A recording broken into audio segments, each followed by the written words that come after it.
Today I'm going to show you all how easy it is to make stewed tomatoes and okra. This recipe is classic. It's super simple to make. If you make a Gina Young style, promise you're going to love this recipe. Here's what you're going to need. You're going to need some okra. Now, when it comes to the okra, you can use the fresh okra, the whole pieces, or you could use fresh okra and you could chop it down, or you could do like I'm going to do today. 90% of the time I use the frozen kind. Super delicious. We're going to be serving this recipe with a nice fluffy bed of rice. You're going to need sweet Vidalia onion, and when it comes to your tomatoes, you can use whole peeled tomatoes, which I absolutely love, or you can use the stewed tomatoes like I'm using today. You're going to need some corn if you like corn. You're going to need some spices to make it come together and taste good. We have salt, pepper, garlic, and onion powder. Make sure your hands are clean. I'm going to show you how to make stewed tomatoes and okra the right way. It's so simple. You and your whole family will love it, even the kids. First thing we're going to do is take a look at the water here. I have some boiling water that I've salted, and we're going to put some rice right in. I'm going to cook that rice for 11 minutes. It's going to turn out nice and fluffy every time. We're going to cut some nice, beautiful, sweet Vidalia onion. If you wanted to put some bell pepper in here, absolutely you can, but I'm just using onion today. And you can see I'm using a small amount. So what we want to do with these onions is we're going to saute them. Give them some good flavor. Use about a tablespoon of butter in your pan so that it can help to caramelize your onion. And when your onion gets nice and caramelized, it tastes better. I'm just going to slice our onions today and into the pan. Our pan is nice and hot. Let's go ahead and put that tablespoon of butter in. And we're going to put our onions in, get them nice and sauteed. And right before they begin to get caramelized, we're going to salt and pepper them to give them some great flavor. Love to hear from y'all in the comment section below. Have you ever tried okra before? If you haven't, you are in for a treat. Or maybe you're that person that says, no way, I don't want okra and I ain't gonna eat it. But listen, I always like to tell everybody, don't knock something until you try it, especially until you try it Gina Young style. This recipe is super simple, but it tastes like it's been stewing on the stove for hours, and it is delicious, and I can guarantee you that it's not gonna be slimy. Yes, okra can sometimes be slimy, and it has a little bit of sliminess to it. But if you know how to cook it, it's not gonna be slimy. I know you're gonna love this recipe, but anyways, my grandma, Lucille, which is my dad's mom, she would make this recipe for my grandpa. And eventually he started staying in a retirement home, and I thought it was the cutest thing that she would make his favorite dish for him. And it was this. I don't know if she made that recipe exactly like we're making it today, but she made this recipe for him, and he absolutely loved it. She would show up with the stewed tomatoes and okra, and he would have the biggest grin. And so that's a great story that I always think about, like, how sweet was that? Because when she was doing that, she was, old in age herself.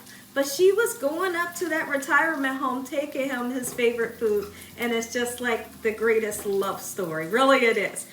So now, I'm going to turn around and put some fresh garlic in here. I want to really amp up the flavor. I know I didn't tell you all to put garlic in there, but if you have a fresh piece of garlic, let's go ahead and cut it up and put it in with the onions. When your onions are like 50% of the way sauteed, let's throw a piece in. Go ahead and cut up a little bit of fresh garlic, not the kind that comes in the jar that's in the liquid, a fresh piece. All right, since this piece is super big, I'm just going to cut a little bit of it, okay? I want that fresh flavor of the garlic going through, and now's the perfect time to put it into the pan when my onions are about 80% of the way cooked.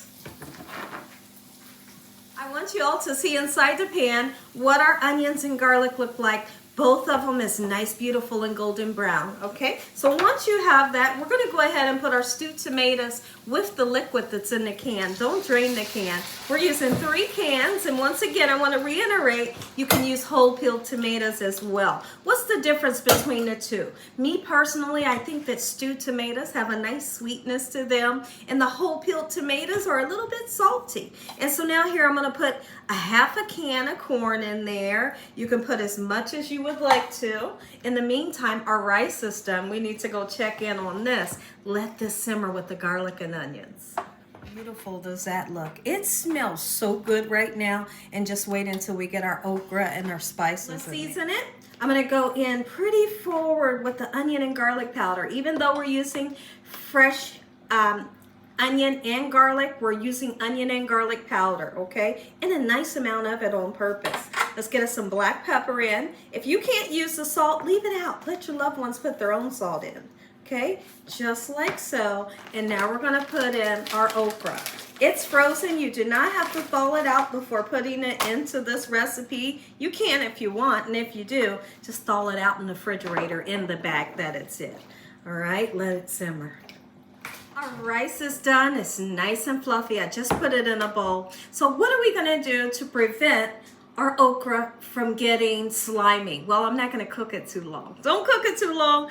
Once it turns a super dark green color, then you're moving in the direction where it's gonna be slimy. How long am I gonna cook this? For 10 minutes only. It'll be nice and tender, super supple and delicious. If the cameras can kind of zoom in, you're gonna see nothing slimy here. Oh my goodness, look at this. The recipe is done, and the first thing we want to do is always taste your food.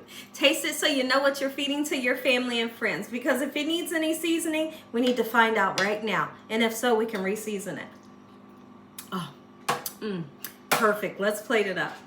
Oh, plate it up with me. Ah, look at that. Are you kidding me? Ooh, wait, when I tell you this is good, I cannot wait to sink my teeth down into this recipe. Yum.